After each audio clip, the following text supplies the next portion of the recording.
Hello guys, and welcome to Retrobit. Today's episode, I've got a small box here from my friend Danny Harrison, Danny Smeg Harrison from Press Start Gaming. He sent me this only yesterday and it's actually got here within 24 hours, which for Inverness, that's quite a big thing. So, as you can see, it's very fragile.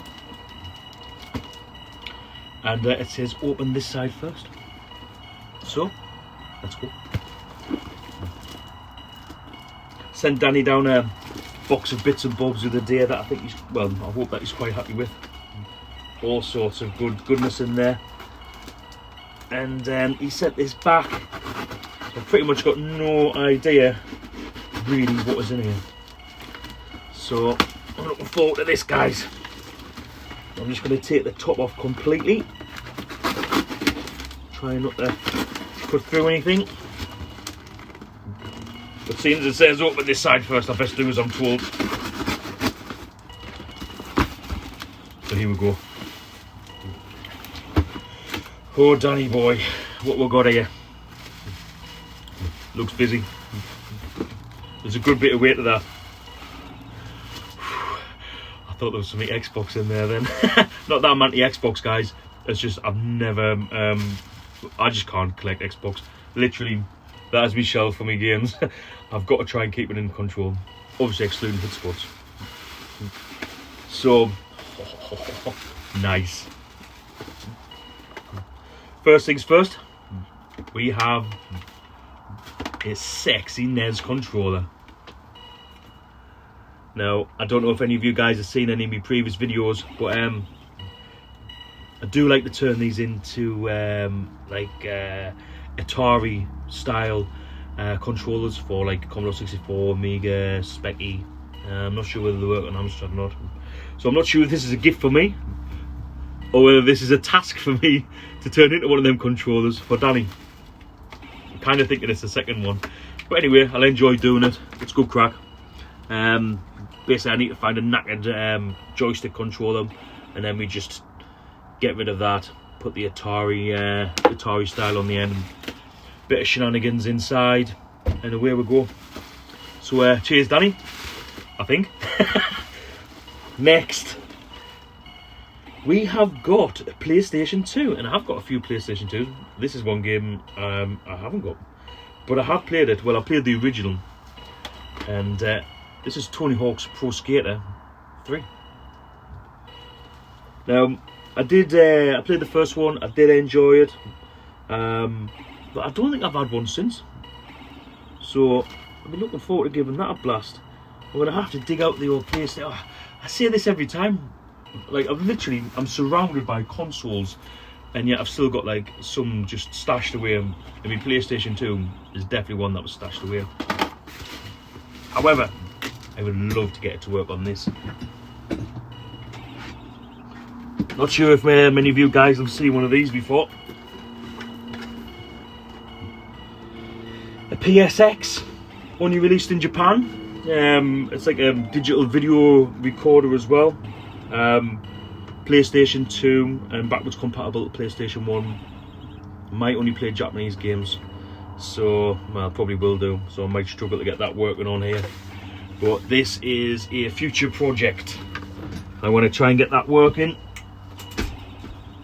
Anyone knows where I can get a 40GB Sony PlayStation 2 hard drive, very much appreciated, but it's got to be an original one. Can't be a Seagate or anything like that. It's got to be a Sony one. So Danny, thank you very much for that, mate. That looks pretty damn, it looks alright actually, that. I really did enjoy the first one. This I am excited about though. I'm really happy with this one because two of my favourite things are the Dreamcast, this little piece of machinery, which is just an absolute, it is a dream to play. I really love it. Sitting alongside the PlayStation there on the console shelf. Not best of friends, I wouldn't imagine. But Danny sent us a game for the Dreamcast, which is brilliant. Cheers, mate. Really appreciate that. But I do especially appreciate that it is Formula 1. I fell out of love with Formula 1 for quite a while. I And then probably the last like 5 or 6 seasons, I got back into it. And then recently this year with the COVID and all the political stuff that's going on, I kind of stopped watching it again. But I must admit, I have been watching it. I've been getting back into it, and well, we can only pray that Max Verstappen either moves to Mercedes, or I don't know. I really want that guy to win the title. He's definitely my favourite driver out of all the Formula 1 drivers. I must admit, I do like Lando Norris. I do like Lando Norris as well. I think he's got good potential. So has Albon. Also, but anyway, let's not turn this into a Formula 1 video. But yeah, this is. I'm looking forward to seeing how the Dreamcast, because obviously we've all played F1 on the PlayStation. Well, I did religiously. So it'll be interesting to see what the Dreamcast version of that game's like, because I didn't even know it existed. Cheers, Danny. You're a star, mate. Right.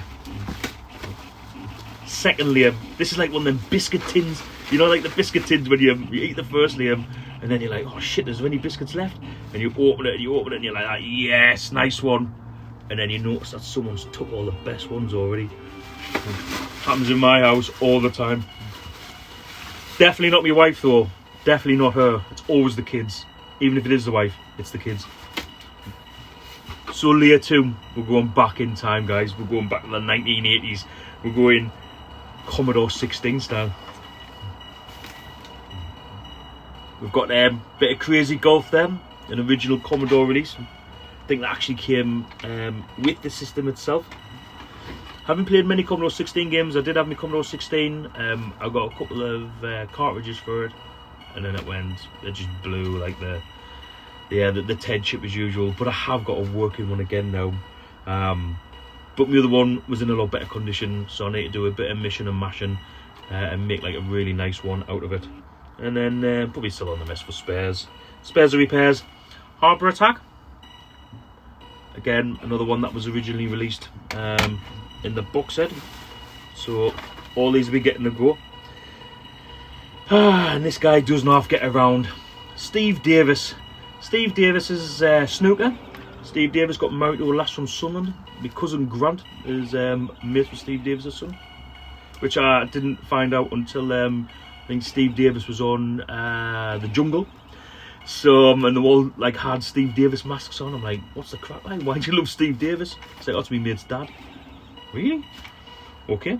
Anyway, it's good to see a bit of Steve Davis back in the house, because I give my copy away. Full circle. Actually, I think that was on the Spectrum. This is a game that I do always just look at the artwork on this, man. This is when the artwork really was a work of art. I mean, look at I mean, that makes me want to buy that game. Pod, Proof of Destruction. We have got some screenshots inside. Don't be expecting that. This is back in the day where we had to learn patience because of loading, and imagination because of that. So it might look a little bit different from what you see on the box, on the cover art. But cover art in those days, it was just part of the. How can you say it? It was just. It was an art form within itself, and it's dead now. I think they're all just rendered graphics normally, or stuff like that. But this actually looks decent as well. So we're seeing this is Tower of Evil, and that was written and designed by Martin Sexton from Farnborough in Hampshire. You just don't. I mean, I bet that was probably quoted in someone's bedroom. So they've sent it into someone. They're getting a couple of quid for it. And away it was, released. Nice. And last but not least, and I have played this because I used to have this for the Commodore 64. And it's a manager game. Cheers, Danny. He's trying his hardest to get me back into me manager games. Soccer Boss. Soccer Boss is actually pretty. It was good on the Commodore 64.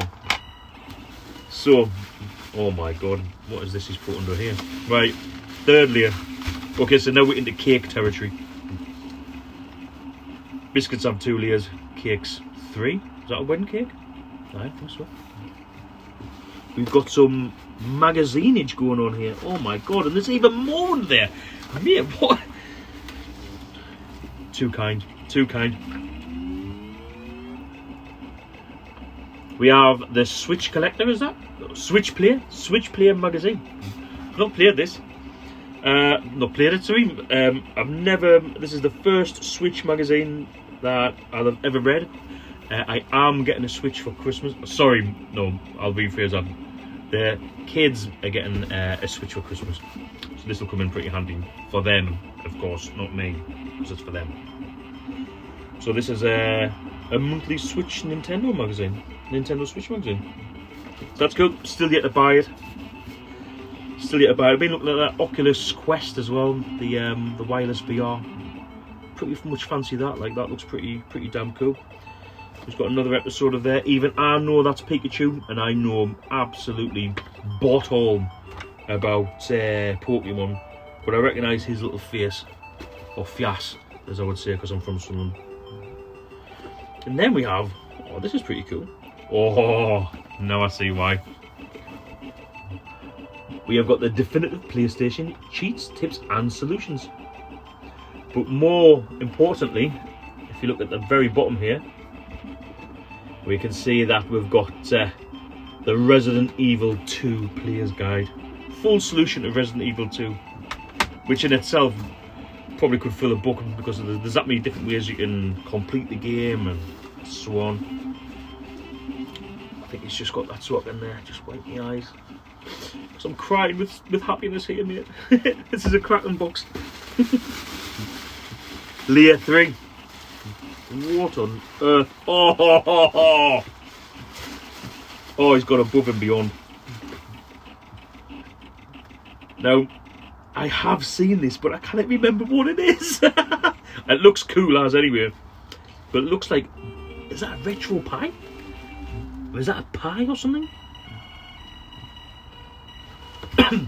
Totally going to have to get it on and see what this is. So we've got a LAN, a couple of USBs, HDMI out. We've got a 4 gig memory card in there. What does that say in there? It is a Raspberry Pi. So I'm gonna have to give this a blast, guys. I'm genuinely not sure what that is. Like, I know it's a Raspberry Pi, but does it need like a top hat to be a gaming machine, or does this just play? See, it's modern gaming, man. I just don't know what this stuff is. It looks cool though. It's very in with the rainbow, you know. Lots of lives matter these days, and we'll leave it at that. Last but not least,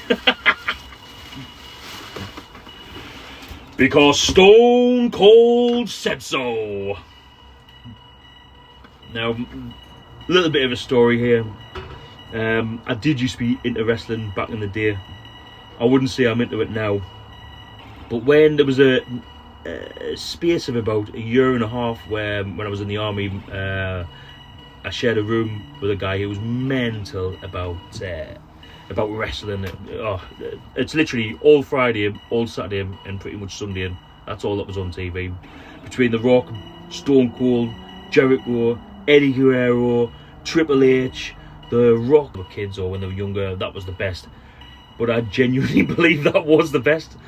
I seen it a couple of weeks ago, and it's just, it's not a patch on what it was back in the day. But that, well, I mean, this guy does authentic superstar moves. Stone Cold Stunner. Look at him in all of his glory there. Don't know if any of you have watched a TV show that Stone Cold does. It's like an assault course that he has. Is it the Rattlesnake or something like that? I can't remember what it's called now, but honestly, it's absolutely cracking show. Really is great. And he does some awesome caps. I really want one, but they're like 30 quid from America, and the budget just isn't going that far. Not for a cap, guys, unfortunately. But hey, that is going to go on there. Cheers, Danny. Thanks for everything that you've said. It pretty much puts what I said to shame. So I have got some good stuff coming his way. Hopefully you'll get to see it on his channel. I'll put a link to his channel below, and I might even be able to sort one out. Oh my god, is it the cards? They're going up here or up here? I'm just going to go like that, because in one of these corners there'll be like a little card with Press Start Gaming in. So press on them, check out his channel. He's a lot better at YouTube than what I am, so he's got some great content. Hopefully see you there, guys. So this is Retro Bacon in Inverness. Sunny day. It's coming to the end of it now. I'm making a curry, so I've got to go. Have a great weekend, guys. Bye bye.